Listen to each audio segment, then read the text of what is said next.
Bienvenue sur notre chaîne. Pour des raisons de confidentialité, les noms et les lieux ont été modifiés. Le 12 septembre 2005 après-midi, Maria Milano, une hygiéniste dentaire âgée de 27 ans, fêtait son mariage dans une salle de réception sur la côte du Golfe. Entourée de ses proches et à quelques instants de sa première danse, elle s'est volatilisée. Elle n'a jamais pu danser.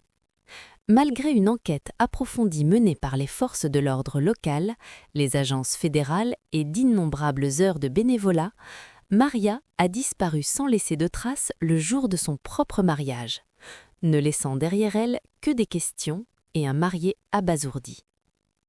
Pendant 11 longs mois d'angoisse, sa famille a vécu dans une incertitude suffocante, s'accrochant au moindre espoir. Puis, en août 2006, une découverte a brisé toutes les illusions, plongeant le mystère dans une dimension encore plus sombre. Voici l'enquête complète sur la disparition de Maria. Maria se trouvait à l'aube d'une nouvelle vie. Le jour de son mariage, minutieusement préparé et attendu avec impatience, promettait un avenir radieux et une vie à deux épanouie. Ses proches la décrivaient comme une femme rayonnante, travailleuse et dotée d'un optimisme communicatif qui illuminait chaque pièce.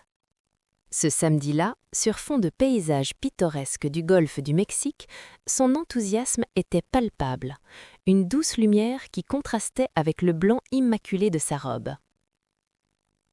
Le lieu choisi, une élégante salle de réception surplombant les eaux calmes, était en pleine effervescence. Les invités, vêtus de leurs plus beaux atours, se mêlaient avec impatience. Leurs murmures de félicitations résonnaient doucement dans la grande salle de bal. L'air était imprégné du parfum des compositions florales fraîches et de la promesse d'un repas gastronomique préparé par le traiteur exclusif du lieu. La cérémonie s'était déroulée à la perfection, un magnifique témoignage de l'engagement des époux. Rires et vœux chaleureux ont ponctué l'après-midi, tandis que le cortège nuptial posait pour une série de photos. Maria, rayonnante au centre, posant avec son époux, sa famille et ses amis les plus proches. Chaque détail, de la délicate dentelle de son voile à la couleur soigneusement choisie des robes des demoiselles d'honneur, contribuait à une atmosphère de bonheur absolu. C'est dans le bref intermède, presque imperceptible, entre la dernière photo de groupe et la première danse tant attendue, que la première fausse note retentit. Maria s'était éclipsée un instant pour se refaire une beauté et peut-être se préparer aux festivités. L'orchestre entama un prélude et les invités commencèrent à se rassembler autour de la piste de danse, appareil photo en main, les instants s'étirant en minutes. La demoiselle d'honneur, la plus proche confidente de Maria, attribua à d'abord ce retard au stress habituel des futurs mariés. Mais une inquiétude sourde commença à s'installer lorsque Maria ne réapparut pas. Ce qui avait commencé comme une simple question se transforma rapidement en une recherche frénétique. Les membres de la famille se dispersèrent, vérifiant la suite nuptiale, les toilettes et les bureaux privés de la salle. Le personnel de la salle, d'abord calme, se joignit bientôt à l'agitation frénétique, son professionnalisme cédant la place à une inquiétude grandissante. L'atmosphère joyeuse qui régnait dans la salle de réception se transforma en une tension palpable. Les appels sur le portable de Maria restèrent sans réponse. Son sac à main était resté dans la suite nuptiale. Aucun signe de départ précipité, aucun mot, aucune indication sur l'endroit où elle aurait pu aller. La prise de conscience collective fut glaçante. Maria, la mariée, avait disparu le jour de son mariage. Sans autre solution, il fut décidé de contacter les forces de l'ordre local. L'appel, passé depuis un lieu de réception, transforma ce cadre idyllique de la côte du Golfe en le point de départ d'une enquête pour disparition des plus complexes. L'arrivée des forces de l'ordre a dissipé toute illusion de joie. Les voitures de patrouille, gyrophares allumés en silence, ont transformé l'élégante salle de réception en un lieu d'agitation. Agents en uniforme et policiers en civil se sont frayés un chemin d'un pas décidé à travers la foule stupéfaite, leur présence contrastant fortement avec l'ambiance des festivités précédentes. La première phase de l'enquête a débuté immédiatement, axée sur la sécurisation des lieux et le recueil d'informations préliminaires.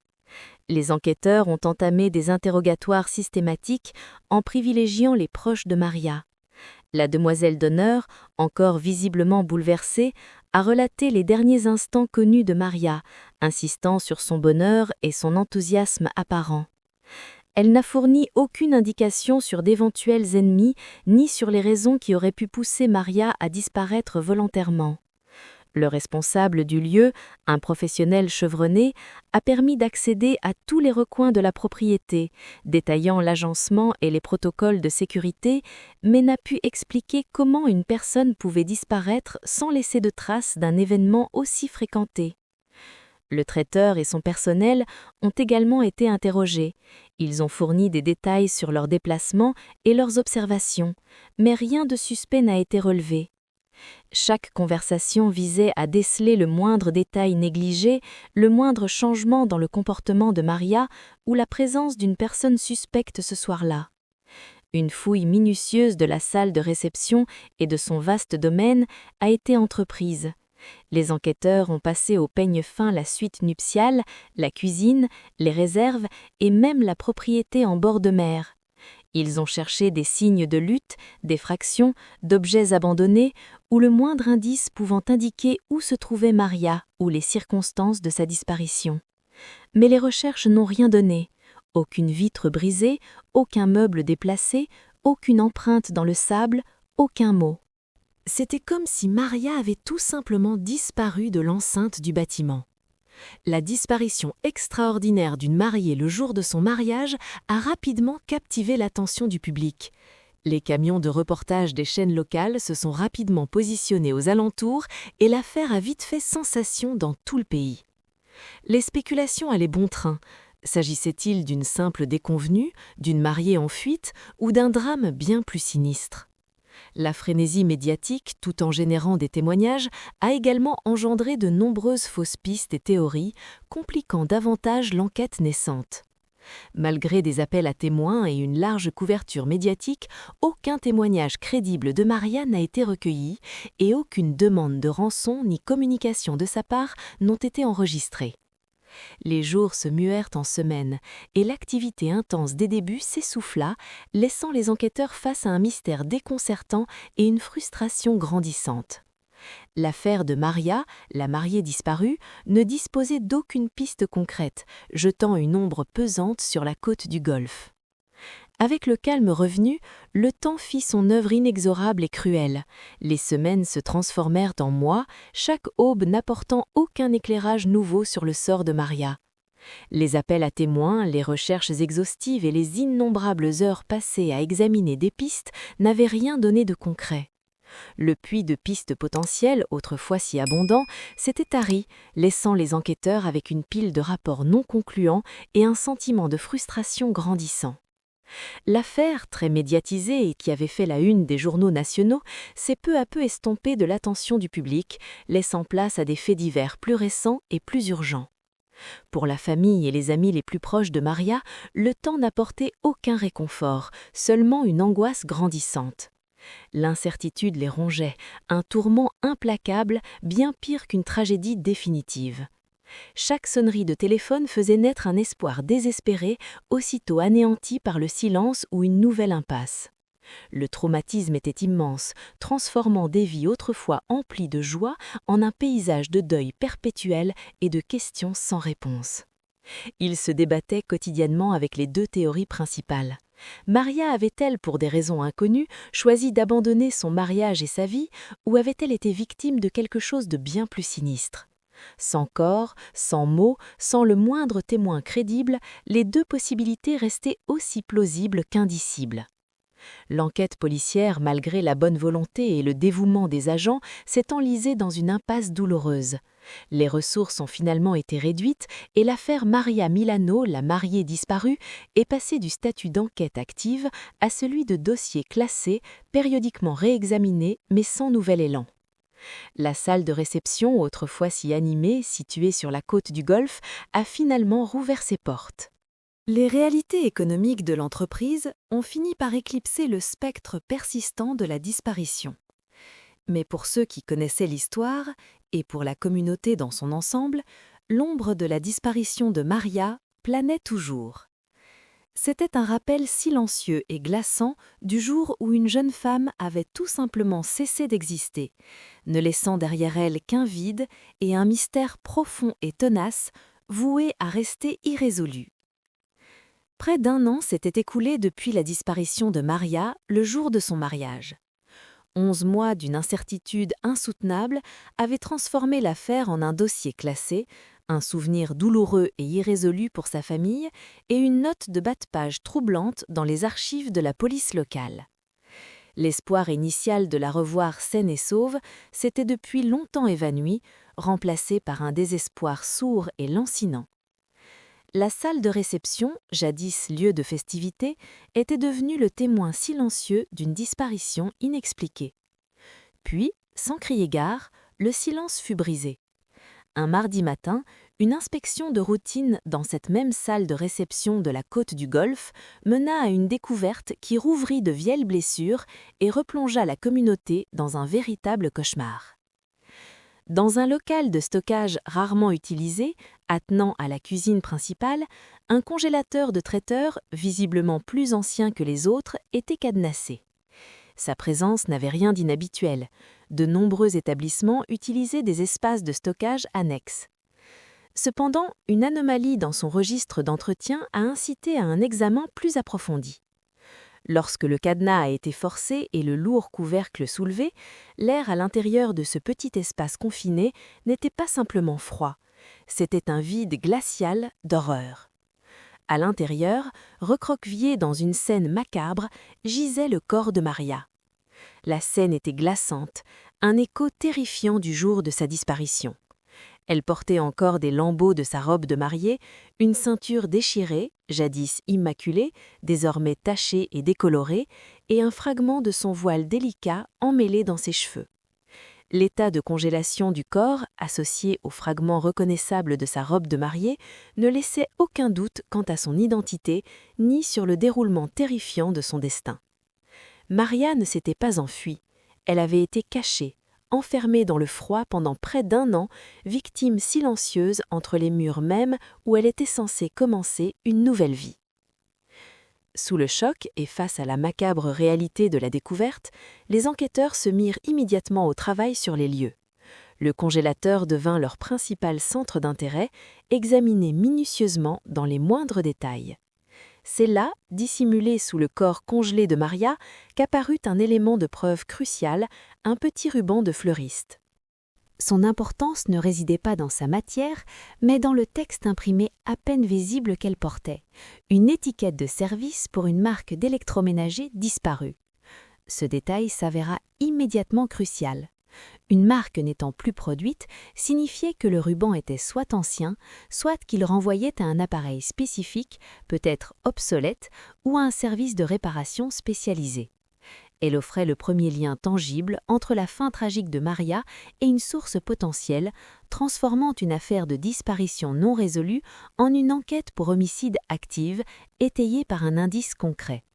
La mariée, retrouvée morte, portait en elle les premiers signes d'une vérité longtemps dissimulée. La macabre découverte du corps de Maria dans le congélateur cadenassé de la salle de réception a instantanément relancé l'enquête, jusque-là au point mort, avec une intensité qui lui avait fait défaut pendant près d'un an. L'affaire, qui avait d'abord constitué un dossier de disparition énigmatique, était désormais sans équivoque une enquête pour meurtre, exigeant une réévaluation complète de chaque hypothèse et élément de preuve. La réaction initiale fut rapide et méthodique, transformant les lieux de la macabre découverte en un environnement médico-légal méticuleusement contrôlé. Les équipes médico-légales investirent le hall de réception, se concentrant principalement sur le congélateur du traiteur et son contenu macabre. Chaque surface de l'unité a été minutieusement examinée afin de relever les empreintes digitales, l'ADN et toute trace pouvant relier un auteur présumé au crime. La dipouille de Maria, bien que conservée par le froid, a fait l'objet d'un examen post-mortem approfondi. Les pathologistes se sont efforcés de déterminer la cause et l'heure précise du décès, recherchant toute blessure témoignant d'une lutte ou d'un mécanisme de mort particulier. L'état de ses vêtements, l'écharpe déchirée et le fragment de voile furent également analysés afin de déceler d'éventuels indices suggérant peut-être une agression avant qu'elle ne soit dissimulée. Parallèlement, une équipe de détectives se concentra sur un élément crucial trouvé avec Maria, le ruban de fleuriste portant l'étiquette de service d'une marque d'électroménager aujourd'hui disparue. Ce détail apparemment anodin devint la principale piste de l'enquête. Les chercheurs ont exploré les archives de l'entreprise, retraçant l'histoire de la marque disparue, identifiant ses anciens prestataires de services et dressant des listes d'entreprises susceptibles d'avoir utilisé ces produits ou fait appel à ces services de réparation dans la région de la Côte du Golfe. Les fleuristes ayant réalisé les compositions florales du mariage ont été interrogés à nouveau, leur stock et leurs fournisseurs examinés minutieusement afin de déceler tout lien avec le ruban utilisé ou l'étiquette de la marque. Les entreprises de réparation d'électroménagers, notamment celles spécialisées dans les équipements commerciaux anciens, ont été contactées et leurs registres d'intervention ont été minutieusement analysés afin de repérer toute intervention effectuée dans la salle de réception ou pour les entités qui y étaient associées aux alentours de la disparition de Maria. Toutes les personnes précédemment interrogées lors de l'enquête sur la disparition de Maria, la demoiselle d'honneur, le responsable de la salle et le traiteur, ont été convoquées pour un interrogatoire plus approfondi. Ces entretiens, menés dans le contexte glaçant du sort de Maria, visaient à déceler des incohérences, des détails oubliés ou toute information qui, bien qu'apparemment insignifiante auparavant, prenait désormais une importance capitale. Les enquêteurs ont notamment insisté sur les détails concernant le congélateur du traiteur, son historique d'utilisation, son programme d'entretien, les personnes y ayant accès et toute activité inhabituelle à son sujet le soir du mariage ou dans les mois qui ont suivi. L'ensemble du hall de réception, des espaces publics aux réserves les plus obscures, fut soumis à un examen minutieux sans précédent, chaque recoin devenant une cachette potentielle pour un secret. L'enquête avait bouclé la boucle, mais cette fois, elle était motivée par la macabre réalité d'un corps et l'espoir d'un indice tangible. La reprise de l'enquête, suite à la découverte macabre du corps de Maria et à l'indice précis du ruban du fleuriste, commença à dévoiler les rouages du fonctionnement du hall de réception. Tandis que les équipes médico-légales analysaient minutieusement les preuves matérielles et que les enquêteurs suivaient des pistes liées à la marque d'électroménager disparue, une autre piste, en apparence sans lien avec la précédente, commença à donner des résultats inattendus. Les enquêteurs, examinant chaque aspect de l'histoire du lieu, se penchèrent sur ces documents financiers, une procédure standard dans les affaires à fort enjeu, afin de déceler tout passif caché ou toute transaction inhabituelle. C'est dans ces volumineux documents financiers que la première faille significative dans l'énigme apparut. Parmi une pile de documents archivés, les enquêteurs ont mis au jour des dossiers de faillite concernant la salle de réception datant de plusieurs années. Ces documents, détaillant les difficultés et les efforts de restructuration de l'établissement, contenaient une information capitale, un contrat de sous-location secret portant sur une partie de l'immense espace de stockage de la salle. Cette découverte a immédiatement éveillé les soupçons. L'absence de toute trace de cet arrangement dans les registres opérationnels principaux laissait supposer une tentative délibérée de simuler des activités au sein même des locaux où Maria a été retrouvée. Le contrat de sous-location indiquait qu'un locataire non identifié utilisait un espace isolé, un espace qui aurait pu inclure le congélateur où Maria était cachée. Forts de ces nouvelles informations, les enquêteurs ont pu recentrer considérablement leurs investigations. Les termes du contrat de sous-location ont permis d'identifier une entreprise, ce qui a conduit les enquêteurs à plusieurs sociétés de livraison et d'entreposage peu connues. Grâce à une enquête approfondie, un chauffeur-livreur, dont la tournée couvrait notamment la région de la Côte du Golfe, a été identifié comme ayant effectué une prise en charge tard dans la nuit à la salle de réception aux alentours du mariage de Maria. Le chauffeur, d'abord réticent, a finalement avoué être en possession des images de sa caméra embarquée pour cette période. La récupération et l'analyse de ces images se sont révélées être l'élément décisif. La vidéo, granuleuse et horodatée, enregistrée aux premières heures du matin suivant la disparition de Maria, montrait clairement un grand conteneur métallique manœuvré avec précaution par une entrée latérale du hall de réception et chargé sur un camion. L'entrée utilisée correspondait précisément à l'emplacement de l'entrepôt sous-loué secrètement. Bien que le contenu précis de l'unité restât simulé par la faible luminosité et l'angle de la caméra, sa taille et sa forme correspondaient à celles d'un congélateur commercial ou d'un appareil électroménager similaire. Le timing était sans équivoque. Un objet lourd et volumineux était déplacé clandestinement des lieux quelques heures seulement après la disparition de Maria. La sous-location secrète, le témoignage du livreur et les preuves visuelles irréfutables de la caméra embarquée ont convergé pour former un récit glaçant reliant directement l'utilisation cachée de l'espace de stockage aux événements de la nuit de noces de Maria et à sa macabre découverte. L'affaire, longtemps restée au point mort de la disparition de la mariée, commençait enfin à se débloquer.